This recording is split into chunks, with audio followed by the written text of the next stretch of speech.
Welcome everyone to the Stelios Young Entrepreneurs in the UK Awards for 2025.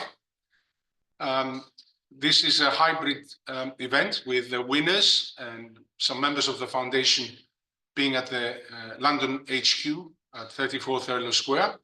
I'm zooming in from my office in Monaco, and obviously the audience is from many parts of the world, one of the benefits of a hybrid event. We have some very interesting applicants this year, and the decision was very hard, but we have some 3 brilliant winners.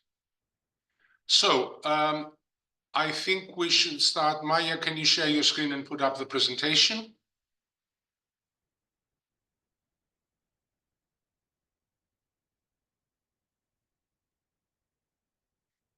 The next slide, please. So I'd like to start with the inevitable shameless self-promotion that every entrepreneur, I think, should engage in, which is to explain that the Stelios Foundation, which is a UK-registered charity, is funded by the donations from the profits of my for-profit company called Easy Group. Easy Group is the creator and owner of the Easy family brands. Venture, if you like, I started more than 30 years ago now. And it has given me a good, steady income stream, and I use the profits of that income stream to fund my charitable work, my giving back to society. So with your permission, I'm going to play a 4-minute video, which is available on YouTube. It's available on Easy History. That video was published about a year ago, and it has already received 61 million views. So we must be doing something right, or there are a lot of bored people on YouTube with nothing better to watch. So I'm going to shut up now and let you watch the video, and then we'll speak in 4 minutes. Maya, can you play the video, please?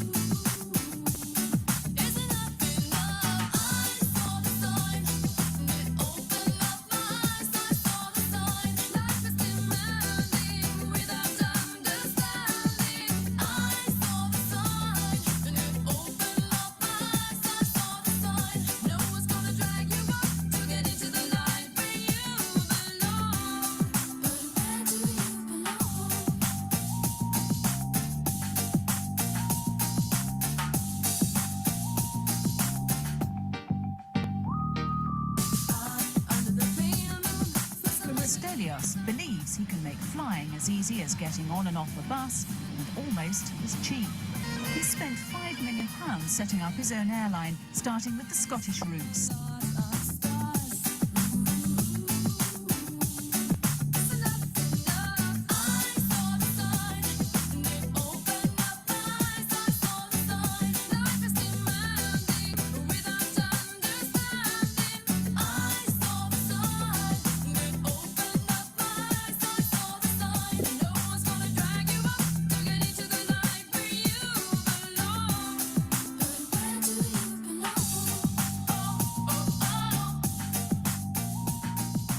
From one rival, easyJet tried to hijack the launch, arriving in their distinctive orange uniforms as customers.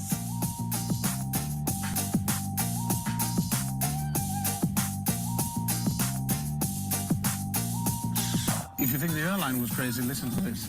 Okay. I believe that the internet is going to take off. More and more people will need to use the internet. Come fly with me, let's fly away. So you can get it if you really want. So shine, shine like a star, shining so bright, like the star that you are. Oh, shine into the future, spreading your light wherever you are.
I hope you enjoyed it. Those of you who are old enough to remember the music, this is the music that was popular in 1994 when I started this journey. Maya, can we go back to the presentation, please? So this is a project about giving back to society. Although we're rewarding with relatively large sums of money successful entrepreneurs, wealthy people, I think there is a charitable nature to this project, and that is because of job creation. But let me explain a bit more about the work of my foundation. Next slide. We are diversified in the nature of the causes we can support. So it's up to us what sort of cause we support, from the neediest to the best. Today we're rewarding the best, but there is a program called Food on the Heart that gives food basically to the neediest. But we do it always close to home. So these are the 6 countries where me and my family have lived and worked over the last few years, and we try to keep it close to home. And there are entrepreneurship awards now in all of these countries. Next slide, please. These are board of trustees, 7 trustees, including myself. Peter is actually in the London offices in 34 Othello Square today, and he will give the checks. Next slide. These are our 4 principal properties, if you like, iconic properties we have in the 4 places we do business mostly, which is London, Athens, Monaco, and Nicosia in Cyprus. And each one of those properties is available to other charities to use for free. And we also cover the catering and production costs for your event. So if any of you are involved with a charity in any of these 4 cities, feel free to ask us, and we'll give you the space for a good cause, for a charity fundraiser or something similar. Next slide, please. These are some of the examples of the events held at London headquarters, from the King's Trust to the London School of Economics to the British Red Cross. Next. This is an example of how diversified is our giving in the UK.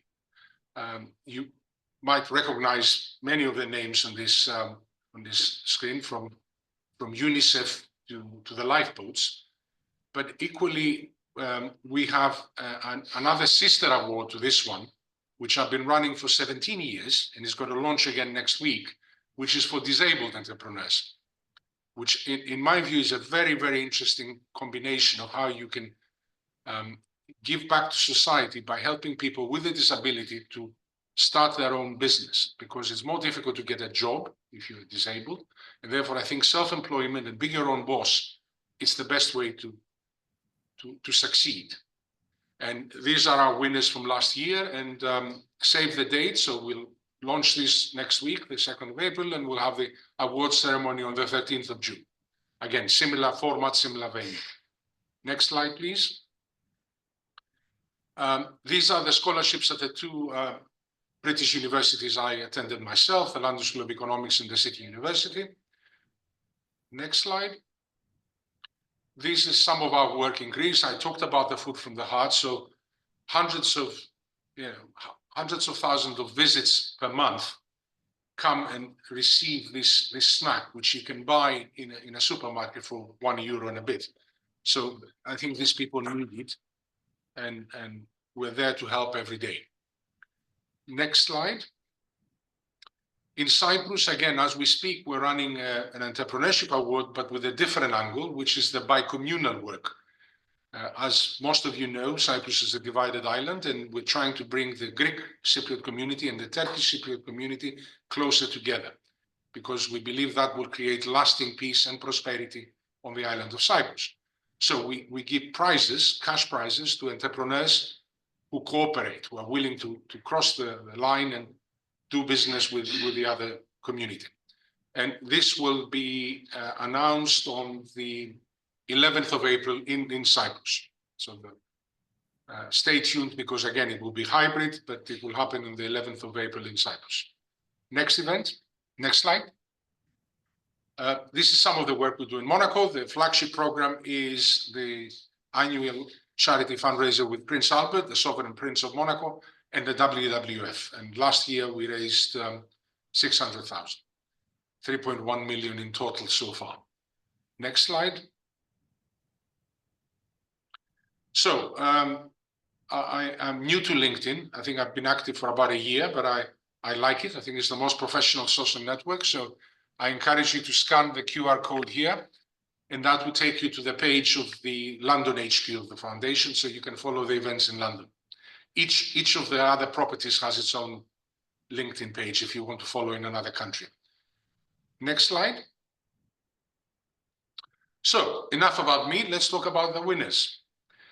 They're going to win £300,000 in cash. So these are not loans, they're not sort of investments for equity, they're actually grants. The criteria is that they have to be, we're looking for an entrepreneur. So this is not a manager, this is not the biggest company. This is a young entrepreneur. So someone who is younger than 34 years old, started a business in the last 5 years. So we're encouraging startups, basically. They must own at least half the company. And we said the revenues must be more than $500,000, but we exceeded that by far this year. So the threshold may have to go up. But the reason I believe this is good for the economy is that these people create jobs. Startups and young founders are the ones who create the new jobs. And I hope I'll be able to demonstrate that by asking the winners and last year's winners how they're doing in their job creation. The applications we received last year was 180, which is double last year. And the most impressive number for me, which is much higher than last year, is the top 20 applicants. If you rank all the applications by turnover, this year's turnover, the 20th was at 2.5 million and the highest was 19 million. So it's incredible how these young people in less than 5 years can build businesses of that scale. And many of them were profitable. I mean, some were unprofitable, but all the ones we're rewarding today are actually profitable and have reached this scale in very, very quick period of time. So thank you to all the others who've applied. And because you're young, you can apply again next year. Try again, but now I'm going to talk about the winners. Next slide, please. I think we should ask Amelia, who I know is zoomed in, to tell us a bit more about how she spent the £150,000 she got from us about a year ago today on her business. Next slide, please. Hello. Amelia, hi. Hello. Well, I'm at your request, I'm going to do a shameless plug. So this is my business. We sell jarred beans and we're on a mission to make you obsessed with beans by giving you the best of beans. And I was in that room a year ago, and the Stelios Award has just been absolutely unbelievable for us as a brand. I think it just really helps bring oxygen into what you're doing to help you think clearly and actually really prioritize things that have maybe felt a bit too bold, a bit too risky, a bit too out of reach, and for you to do them. And it's really paid off for us. You know, Stelios talked about job creation, and a year ago we were 7 people and now we're 15, which is incredible. And doubling the team within that time has just really stepped everything up a notch. We've been able to invest in areas that we were neglecting. We've launched our baked beans to rival Heinz in national supermarkets. We've launched in Tesco. And we've also written our second cookbook. So it's given oxygen to everything. But I think, you know, that job creation has been really key in giving us the confidence that actually we can do that. But then secondly, in our creative approach, you know, we did a marketing campaign last year where we got a beanmobile and we took it around London, and it went viral. And it was such a brave, it was an expensive move, but Stelios's award gave us the confidence that we should do it, and it really paid off. And I don't think we would have done it otherwise. So Amelia, at the risk of oversimplifying things, can you say that Heinz is your British Airways? Your Heinz was my British Airways. Is that the equivalent? I think so. I think we can definitely say that. Apparently they're buying all our data and got an eagle eye on us. So it's good to be threatening. And give us an idea of the reach of your brand. How many I mean, how many products do you sell a year? Just to get an idea of your customer numbers. So around kind of last year, we sold around 3 million units, and we sell a jar of beans every 16 seconds, which is really cool. But obviously, we have ambitions to double that this year, and beyond. You know, we really want to make beans mainstream and popularized throughout the UK and export as well in the future. Wonderful. Well, congratulations. Well done. Thank Round you. of applause from everybody. Thank you. So can we have the next slide, please? So, so the third prize, £50,000 in cash, will go to, next slide, Andy. Thank you.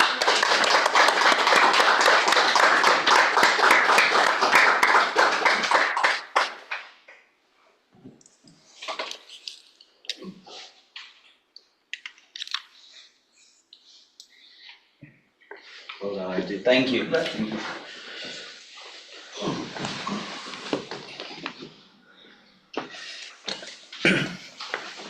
Hello, guys. Can I have the next slide, please? And the next one, please. Hi, I'm Andy Evangelou. I'm the Managing Director of Plug-in Stations. I began my career as a reactive maintenance electrician, establishing strong partnerships within the local community before I founded my first company, A Electric Solutions. Following its success in 2020, I founded Plug-in Stations alongside my business partners, Natalia Saparelli and Andrea Theodosi. After identifying a gap in the growing industry, we seized the opportunity to become part of that growth. We harnessed our knowledge from our respected backgrounds and we created Plug-in Stations. We now serve 30,000 customers who are becoming the transition to electric. So next slide, please. Our mission is to make EV charging seamless, convenient, suitable for individuals and businesses alike. We provide a bespoke, efficient EV charging solution, bridging the gap between cutting-edge technology and real-world changing accessibility. Our team have worked hard to become a trusted installation partner of some of the industry's most well-known manufacturers, working closely with leading brands, helping to shape the UK's electric landscape. Next slide, please. We are extremely grateful for the opportunity given to us with this award. It would be a dream for us to explore further collaborations and opportunities to work closely with Sir Stelios. The prize will play a key role in the company's continued growth, supporting the purchase of a new headquarters and funding initiatives to empower the dedicated team behind the Plug-in Station's success. Thank you so much, Sir Stelios and his team, for choosing us to get to this point. We are truly proud to be a part of this. Thank you, Andy. Thank you.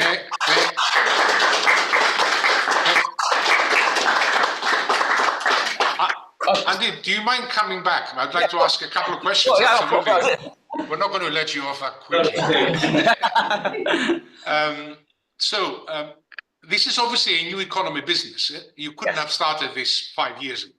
So what gave you the idea? What was your moment where you saw the light? You said, electric vehicles is the future.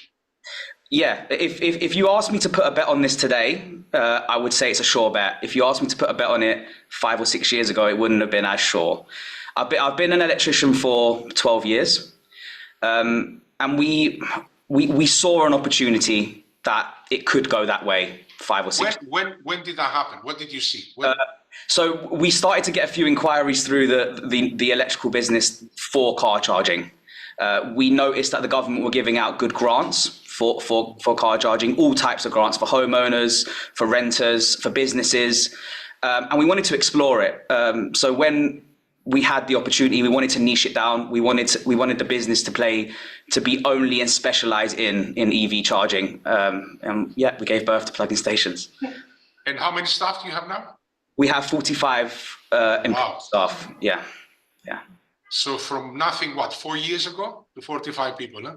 4 years ago, there was 3 of us, and now there's 45 members of staff. Yeah. And where do you think you'll be next year? I'm hoping we can continue our growth. maintain what we've got and push a commercial market. We are really strong in the domestic market, and we want to really be a bigger player in the commercial market. Wonderful. Anything else you'd like to say? No, thank you so much. Thank you so much. Congratulations. Thank you. Well done.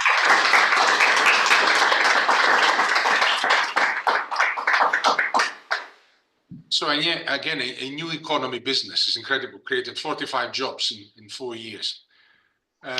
Second prize for 100,000. Next slide, please. Dorian, please.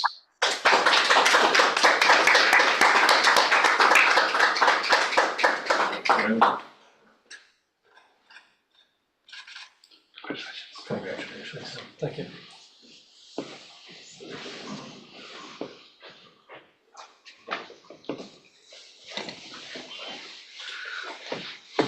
Thank you. Great to see you again, Sir Stelios. Next slide, please. Congratulations. Thank you. And I just want to put it out that I am absolutely privileged to have won the second place prize for the Stelios Awards for Young Entrepreneurs UK 2025.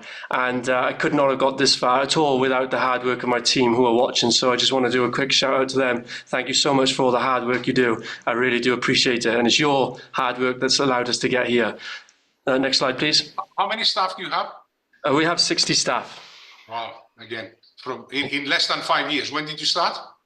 Correct. So we officially started in June 2020.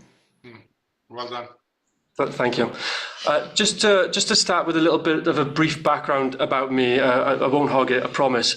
But I was quite fortunate. My dad was an old school builder. He still is a builder today, and I was exposed to the property sector. My dad, he's doing jobs for the general public, and he's also buying properties to refurbish as I was growing up. And my mum was a stay-at-home mum, and they were both dyslexic. They both didn't finish the school system, so our upbringing wasn't, I would say, ordinary. And we were kind of led to believe you can kind of do anything, really. So I started helping my dad. I was destined to be an electrician. And I realised that while I was stripping wallpaper and making tea on site, I did not like that at all, really. So naturally, I was more into numbers, and I started helping my mum with the bookkeeping and managing the property portfolio, and realised that I actually loved that. And it became the catalyst for my first business when I was 16, which was a letting agency. And I still remember now going around on a moped with L plates and a camera strapped around my back, taking pictures for private landlords and then trying to let them out. So as I left school, I developed two things. My drive for entrepreneurialism really increased, and I also became an obsessive learner with self-development. So I was the first person in my immediate family, to go to university, where I studied accountancy. And whilst I scaled and set up Castell Group, which I'll come on to, I did a master's degree in quantity surveying. And I've also done various others since then, and probably read about 200 books. But if you could sum me up, for those listening, very quickly, I would say I am ambitious and I'm a big thinker, but I want to scale a business that makes an incredibly positive impact, the biggest impact I can make. I want to leave this world with knowing that I've made a huge impact, like exactly what Sir Stelios is doing today. And I want to do that while still maintaining my passion for self-development, but be humble along the way. Humility is a big thing for me and my team. Next slide, please. So very quickly, the story of Castell Group. Whilst I was already in the property sector, I scaled my letting agency to an estate agency and then sold the business. I made lots of mistakes along the way, and I started working with investors to do property investments and developments myself. But I noticed that there was a huge social and affordable housing crisis. As we speak today, there are 1.5 million people over that on the social housing waiting list. There are tens of thousands of children across the UK right now in B&Bs, going through the schooling system, jumping from temporary accommodation to temporary accommodation. And I strongly believe that investing in social housing is a direct investment into the next generation. So what I did was set the business up with no capital, no investors, and I reached out to my existing network and started scaling the pipeline. The business model is that we work directly with local authorities and social and local housing associations. We work out who's on the waiting list. what areas, what types of property, and then our land team will go and secure that site, and we will take it through the pre-development process or planning, etc., and we will also build it for them. So we'll do the whole thing. And I scaled the pipeline of about 100 homes and managed to secure investment of about 1.5 million directly for pipeline. And then really up to this point, as I speak to you today, we've delivered over 200 homes right now that are lived in. We're under construction right now, about 288 homes. We have a pipeline of 1,000, and we were the fastest growing house building company in Wales in 2023 and 2024. And the target, what we're trying to do, is we're looking to deliver 300 homes per year across Wales and scale that model into other regions across the UK, with an eventual goal of building no less than 2,000 homes per year of social and affordable housing and creating over 500 jobs as we go. Next slide, please. This is just a very quick snap of the types of properties and homes that we're building. They're all social and affordable housing. They're all for local authority or housing associations. They all achieve an energy performance rating of A, and there's many more to come. Next slide, please.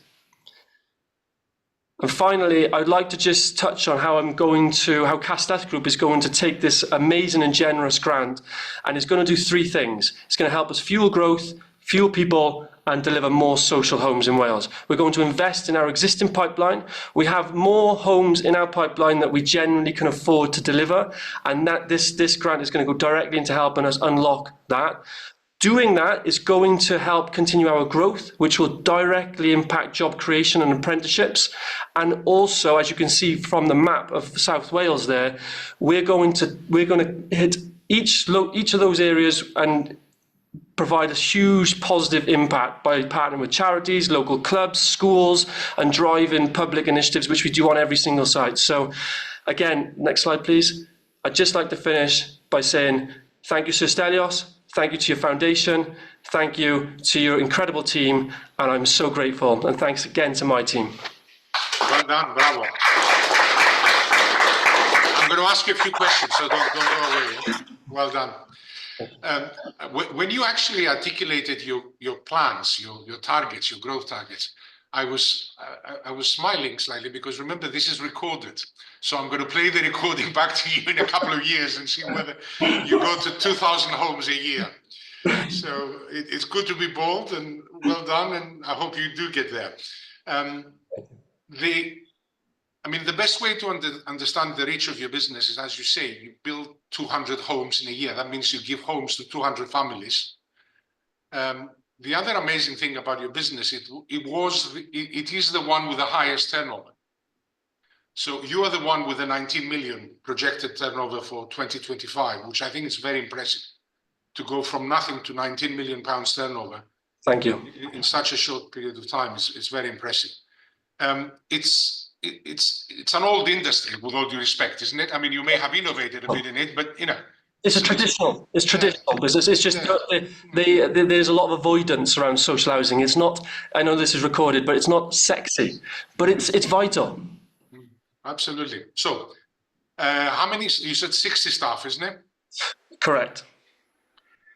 Excellent. Anything else you'd like to say? No, just again, I'm so grateful. I'm beaming. So thank you so much. And hopefully, Sir Stelios, I look forward to staying in contact with you. And absolutely. Yeah, thank you so much. Cheers. Bye-bye.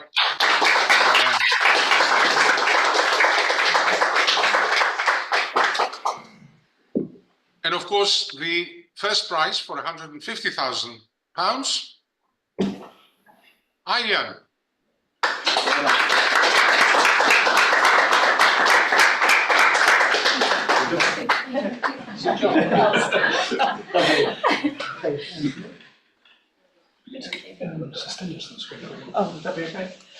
Stelios, can we have you on the screen as well? Costantina, can you... I am spotlighted, isn't it? Oh, no. No, not right now. Do you want to go back over? Yeah, yeah. The photographer's ruling the room again. So you stand here with the screen behind you. Oh, with the screen behind that's us. Yeah, okay. Like that? So yeah, can we spotlight? Okay, you should have a big screen of me now. Yeah. That's lovely. Nice to this. Hi. And one more for luck. Thank you. Congratulations. Thank you.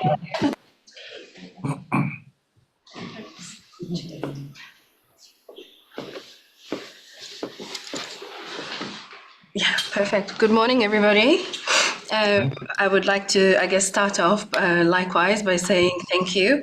Thank you to Sir Stelios, thank you to Tracy, the whole entire foundation for this amazing and incredible opportunity, and to the team that have dialed in today.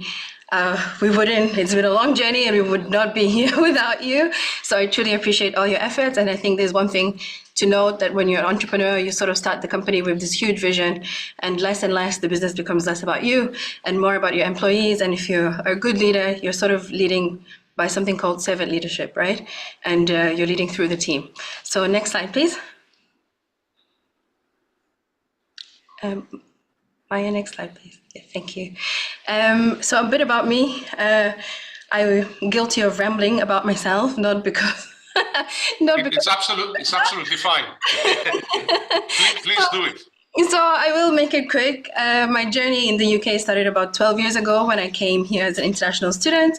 I now live in Manchester and I've been there for the last 3 years building this company. And so many things have happened in that time. So I would probably like to start by saying, aside from the company, my day-to-day, I speak on panels, I go into schools and I try to give back. I'm a very big advocate for STEM. So I'm a STEM ambassador in the UK, and that's your science, technology, engineering, and math fields.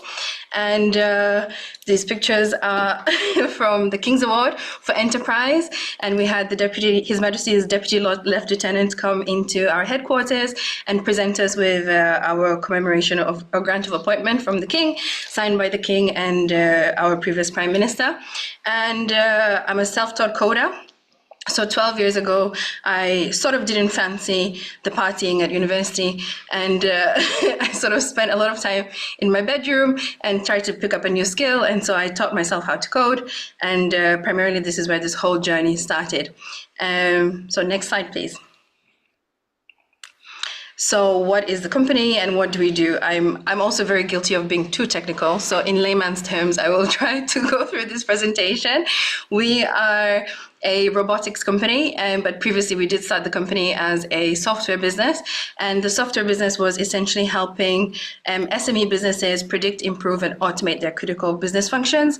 How we did this was by building a predictive analytics platform that was able to forecast trends and future trends and anything that could potentially go wrong in the business, and that's the greatest value that we had achieved. Likewise, I started my business in COVID, but I guess in a different aspect, our business was growing during COVID. So next slide, please. Thank you. So all in all, we run a robotics company that is helping not only SMEs now, but we're helping also enterprise with operational efficiency. We've been privileged to have the support of really great firms and also being named KPMG's most promising large business. And one of our biggest partners is Google, for which we've developed the technology with Google, and we're really grateful to have them on board with us. That's our longest standing partner. And yeah, it's with great honor that I'm able to say that those are our partners and that we work really closely together. And so I'm very grateful to the entire team at Google for their support as well. Next slide, please. So there is a technical reason for our existence, but if I was to take it back, tech businesses were not primarily run by people that look like me. So in the end, our first reason for being was actually to advocate for more jobs for women and youth in STEM fields. And our next technical problem that we did solve was that of retailers. So we did understand that 90% of retailers had problems, express problems and challenges in meeting their delivery timelines. And a whopping $390 billion is lost annually to retailers. So for context, that's enough to buy every single person on the planet a fancy new smartphone and still have change left over for a round of cappuccinos, a round of lattes. And so there's really huge inefficiency costs that are happening in that sector. And we also know that they lose loads of time. So they lose around 3,000 hours per year due to inefficient processes. Next slide, please. In terms of what we do and how we can help, this is a visual depiction of our robotic system. And as mentioned earlier, we developed a 97.7 navigational accuracy with Google. So this means that instead of costly mispicks and errors that happen in warehouses due to order fulfillment, we're able to tackle this problem. Another huge competitive advantage that we have with our software, with our hardware solution, is that there's zero downtime. So this means that the robotics is auto-charging, and typically a lot of companies sort of propose an automation tool, but it goes to sleep for the next 5 to 8 hours, which is sort of counterproductive. So how did we do this? We developed a technology that was able to make the robots auto-charging, and this results in around 50% energy savings for our clients. Next slide, please. In terms of what we've been able to achieve, so we were awarded the King's Award for Outstanding Short-Term Growth in International Trade, demonstrating 150% year-on-year growth in the international markets. So here, world domination really is our goal. One day the maps will all be blue, but for now our top source markets are the US, the UK, Kenya, China, and India and Canada. And on the right side of the screen, you will see some of our projects that we run. So the first is a pharmaceutical warehouse where we deployed around 20 units of autonomous mobile robots, and the image below demonstrates a new project that we started, and this is from an electrical warehouse. So we deploy these kind of robots into warehouses for context and for you to visualize it, because when everybody says robots in the warehouse, they think of Amazon, but again, shameless plug, ours are probably better. Next slide, please. We've been privileged to work with some of the world's biggest brands, and here are some of the biggest brands that we've worked with in the retail industry. Next slide, please. Again, we're truly incredibly grateful to Sir Stelios and the foundation for this incredible opportunity. In terms of how we will use the funds and what we will aim to do with this, is that we lose a lot of time seeking out suppliers and getting our shipments on time. So we've decided that a big roadmap for us is to open a manufacturing facility in the northwest of England. We anticipate that this will bring about over 100 jobs into the northwest, and I'm really passionate about getting this over the line. And so we're working with the Greater Manchester Business Growth Hub to get this through. And a big part of my day-to-day has been, of course, helping facilitate job creation in STEM fields. So I'm hoping that we're able to prepare the next generation for the Industrial Revolution. And for this, I will also be able to invest into more apprenticeships that we run typically during the summer. And we partner with all the universities in Manchester, so Salford Uni, Manchester Met, Lancaster Uni, and all the other universities that are in the Greater Manchester region. And we will be able to provide apprentice schemes to them and helping them get real-life practical experience in the organization. Next slide, please. So I leave by saying I invite you all to join us on the quest to find out what we will automate next, because predicting the future isn't magic, it's artificial intelligence. So thank you for your time, and if you would like to stay connected, there's a QR code on the robot, and please feel free to scan it. So thank you very much.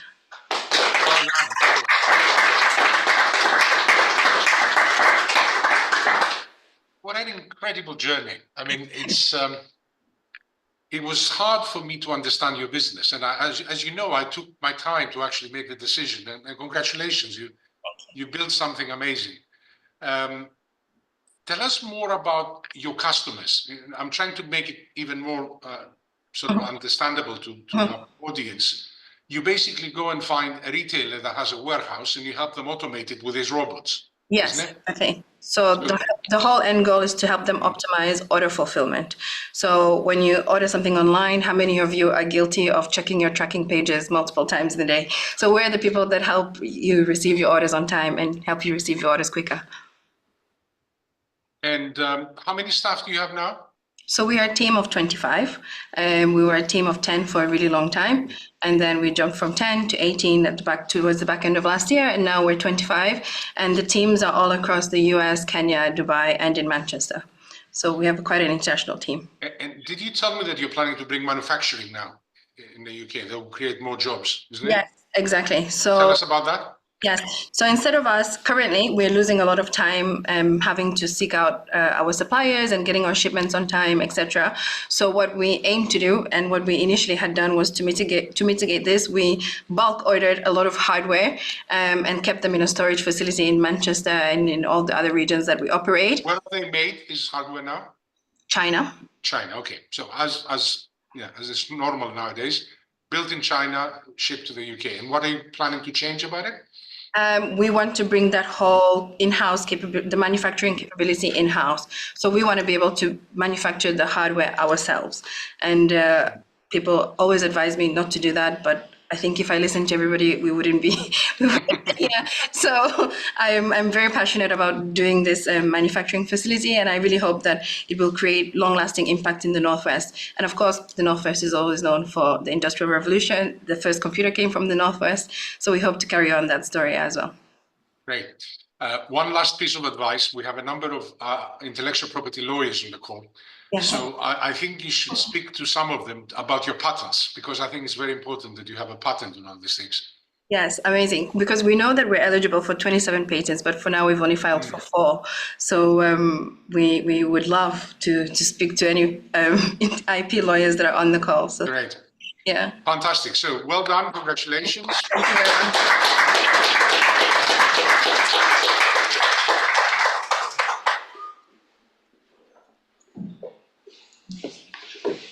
So thank you for attending. I mean, we've done very well. We're within the 45 minutes we sort of were expecting this to last. Thank you very much for those zooming in. Sorry for those in the room that I can't join you, but I think we're going to have a drink now, so enjoy it. And congratulations, and until the next awards. Thank you. Bye-bye.